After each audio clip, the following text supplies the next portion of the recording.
kung anong misteryo ang bumabalot sa kanyang buti. Isang encantada na nagngangalang Mariang Sinukuan. Pero kahit na encantada, tumang-tuma siya sa mga tao kanyang nakikita. Natutuwa siya kung pagkamano ang mga bata sa mga nakatatanda. Naliligayahan siya kapag nakikita nagpapawin sa mga ama sa lumpusaka. May makulilang na aling palay sa asawa at mga anak nila. Gusto naman mga anak ko, Chris. Gusto naman mga bata, pare. Panayo para sa pamilya.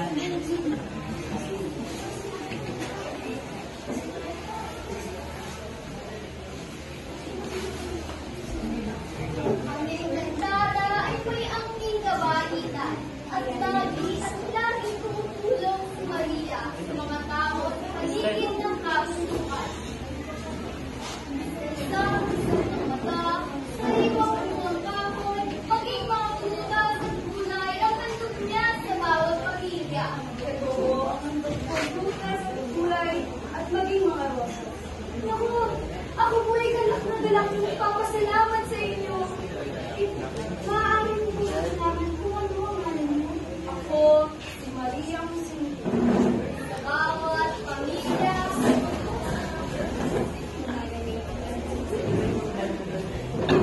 ay iba ang ilalagay niya. Iba't ibang klase ng mga prutas, gayon din ng mga gulay. Kaya, ang bawat mag-anak ay nagpapasalamat sa likas na dala niya. Sa pagkakaroon ng sapat na pagkain, matanda at bata man ay mayroong malusog na pangangatwa. Upang makita ang pagsusok pasasalamat ng mga lahat na hindi sila aakyat sa puso ni Mariang Sinukuan.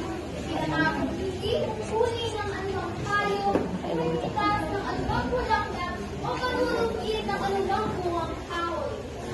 Kuha ng gulay sa itaas man o paanan ng kabundukan. Kaya, nagkakaintindihan si Mariang Sinukuan at ang mga mamamayan. Ang hayop talaman ay para sa katauhan. Diwata! Wala tayong makakain yan kung wala tayong mabubuang gano'n. Mamayo, diwata! Ngunit may mga sakit at tamad na isigilaw. Mapagpanagyang talo na sakit na pananindigan. Dumating nga ang panahon. Naging mga sarili ang ilan. Isang grupo ang nangahas ng makyat ng mundo. Pinatotohanan ng mga nakita nilang hayop at alaman na ang lugar ay isa nga palang paraiso ng kalikasan. Baris dito ah. Marami tayong uuwi nito. Ang mga sakiw at mga tamad na tao na ito ay nangahas na manguha ng prutas at manghuli ng hayop sa bundok ni Maria. Malalaking sukot ng sako ang kanilang daladala. Nabigla, ako si Mariang Sinukuan ng bundok aray. Maria, bundok na Sinukuan, ay mo ba nagbibigay ng mga gulay at mga kahoy at mga bulaklak sa bahay-bahay? Mga itinyo lahat ng bunga kahoy para tuloy kayong magbibigay dito. Bilang isang engkantadong may angking kabaitan, pinatuloy ni Maria Sinukuan ang mga sakim na ito upang pakainin. Sige, kumain kayo ng nagugutom ninyo. Ngunit huwag kayong mabuti. Matapos sa busog, ay hindi man lang sila nagpasalamat. Sa laging bitang engkantada, nagpakatao bilang Kayo ang may hawak pagbigay ng sa ganun. kanya. Pagkaraan ng isang oras, akala ng masamang loob ay umalis na si Maria. Papahay ka na si Maria sa tirahan niya. Oh, yung mga asawa niyo, labas na. Ayaw dito. Ang garapan. Kaya pala patabas Lahat ng tao ay nagulo, lahat ay tuwag-tuwa na isa kanila si Maria Sinukuan. Kahit alam nilang pag nanakaw ang ginawa nila, ay di man lang sila nahiya sa mga sarili. Hindi alintana ang mga matang nakamasid sa kanilang pagsuway sa pakikusap ni Maria. Sapagkat ang salita ni Maria ay dapat igalang bilang batas ng Diyosa ng kalikasan. Bilis na nga yun si Maria!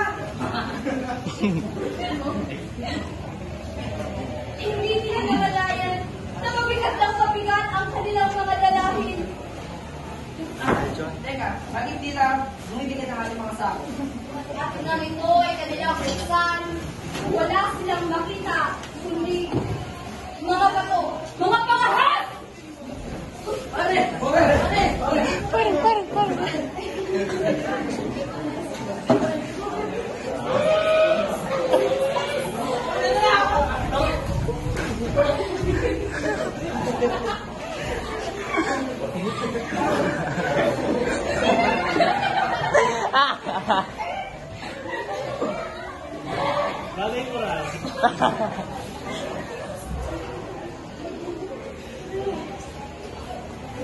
Kahit hindi na nakabalik pa sa kanilang tahanan ng pangahas na kalalakihan, ay hindi pa rin nadala ang ilang mapagsamantalang naninirahan sa paligid ng kabundukan. Kung hindi pagnanakaw ay paninira sa kalikasan ng krimen isinasagawa ng maraming mamamayan.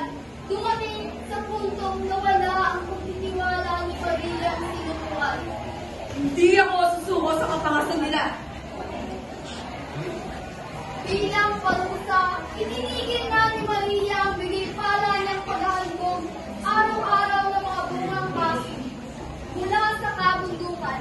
Ayon sa sabi-sabi, kahit nagsusuko na ang pangahas ay hindi pa rin bumaba ng kabundukan si Mariang sinukuan. Iyan ang pinagmulan ng nagsampung engkantada sa bundok sinikuan. Yeah!